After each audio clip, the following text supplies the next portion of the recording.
blanket of snow covers much of the Canadian countryside.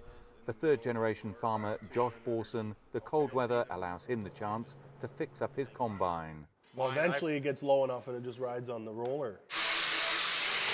Borson, along with most farmers in Canada, have had to endure a host of challenges in recent years, including lower commodity prices and higher input costs. But now there's a further concern, as US President Donald Trump has threatened a 25% tariff on all Canadian goods, including agricultural products. Realistically, it's hard to see a path where tariffs don't impact everyone, and it's hard to see a path where they don't impact all parties. The unpredictability now just makes everything extremely challenging. Canada exports around $100 billion worth of agriculture and food products. Almost two-thirds of that goes to the US. Another concern for Borson, the likely retaliatory tariffs that Canada would impose on the US, further driving up costs.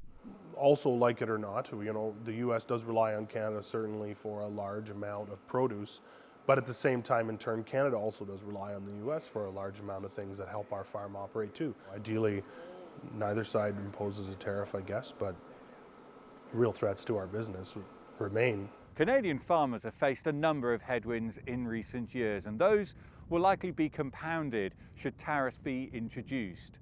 But while most grain farmers can at least store some of its crops in the hope that market conditions improve, that's not the case for farmers of other agricultural products.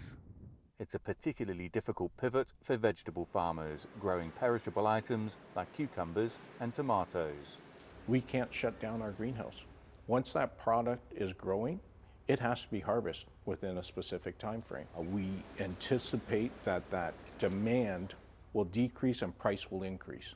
So if there is a shortage created due to those cost implications, our produce will be stuck here in Canada.